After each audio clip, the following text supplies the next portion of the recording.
प्यारे बच्चों, math class 10th worksheet number 42 वृत्त की स्पर्श रेखा। वृत्त की स्पर्श रेखा किसे कहते हैं? एक ऐसा वृत्त जिसमें वृत्त को कोई रेखा खींचती है, स्पर्श करती है। तो हम इस तरह से इस उदाहरण को समझा सकते हैं कि यदि वृत्त ले लें तो हमारे पास यहाँ स्पर्श रेखा क्या होगी?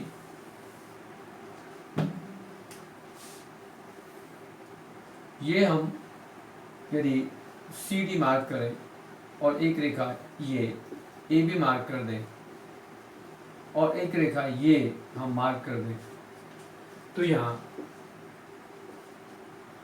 इसमें कहेंगे कि ए बी जो है वो स्पर्श रेखा है।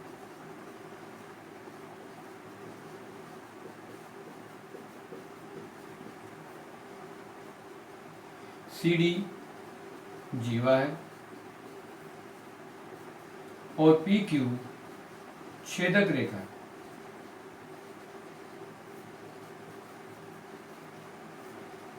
इस तरह से हम इनको नाम दे सकते हैं।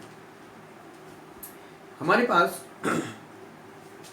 जो कुछ आकृति दी गई है, वृत्त है, वृत्त के कहीं कोई जीवा है, कोई व्यास है, कोई स्पर्श रेखा है, कोई छेदक रेखा है, उस तरह से हम इनको समझा सकते हैं, ले सकते हैं। लेकिन किसी भी वृत्त में कुछ प्रीवियस नॉलेज के आधार पर कुछ क्वेश्चन दिए गए हैं, जैसा कि आकृति में दिया गया है कि याद कीजिए और बताइए दिए गए चित्र में रेखाखंड सीडी क्या कहते हैं। तो सीडी को जीवा कहते हैं। यदि यहाँ पर आकृति उसमें ग्राफ में दिया गया है, आपके पास फिगर बनाई गई है और आपको वर्कशीट में दिया गया है कि यहाँ बताएं खाली स्थान में क्या आएगा। यदि याद कीजिए और बताइए कि दिए गए चित्र में रेखाखंड सीडी की को जीवा कहते हैं। दूसरा, वृत्त की त्रिज्या, केंद्र और चाप वृत्त के अंतर्भाग होते हैं या बहिर्भाग में होते हैं, तो ये अंतर्भाग आएगा। वृत्त का व्यास वृत्त की सबसे लंबी जीवा होती है। ये तीसरा खाली स्थान था। अब बात आती है कि अलग अलग आकृति नंबर 1 में रेखाखंड वृत्त के केंद्र से होते हुए वृत्त को 2 बिंदुओं पर स्पर्श छूता है। यह रेखाखंड वृत्त का व्यास कहलाता है। एक ऐसी रेखा त्रिज्या जो वृत्त को केंद्र से होकर जाए और वृत्त को 2 जगह स्पर्श करती है, तो उसको हम व्यास कहते हैं। दूसरी आकृति में यदि देखेंगे तो एक ऐसी दूसरी आकृति बोला है, आकृति 2 में रेखाखंड वृत्त के बाहर स्थित तथा वृत्त की कहीं पर भी स्पर्श नहीं करती, तो एक ऐसी रेखा भी हो सकती है। लेकिन तीसरी आकृति में एक वृत्त को एक रेखा स्पर्श कर रही है, जिसको स्पर्श कर रही है उसको हम वो कहते हैं स्पर्श रेखा, और वृत्त की स्पर्श रेखा, लेकिन जिस बिंदु पर स्पर्श करती है उसे कहते हैं स्पर्श बिंदु।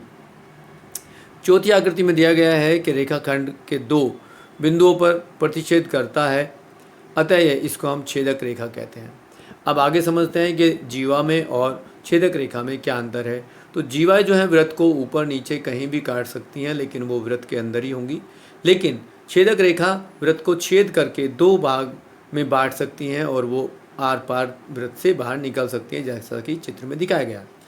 अब कुछ बिंदु आते हैं, जीवा किसे कहते हैं, छेदक रेखा किसे कहते हैं, स्पर्श रेखा किसे कहते हैं। जैसा कि इसमें लिखा गया है कि वृत्त की जीवा, छेदक रेखा और स्पर्श रेखा में तुलना, तो जीवा वृत्त के अंदर स्थित होती है और वृत्त को 2 बिंदुओं पर छूती है, केंद्र से होकर जाती है। जैसा कि यहाँ पर देखेंगे कि ये सी डी एक जीवा है, ये 2 स्पर्श बिंदु को छूती है और ये केंद्र से होकर भी जा सकती है, इसलिए इसको हम जीवा कहते हैं। यदि इसका और एक और फिगर बनाएं और कह दें कि ये हमारा व्यास है, तो यहाँ ए बी एक ऐसी रेखा जो केंद्र से होकर जा रही है, तो हम इसको जीवा के साथ साथ व्यास भी कहेंगे।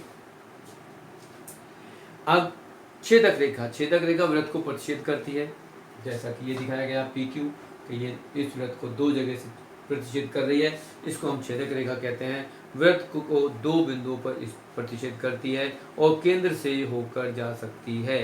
तो ये यदि इस तरह से हम इसको भी बढ़ा दें तो ये भी हो सकती है, इसको भी हम छेदक रेखा कह सकते हैं।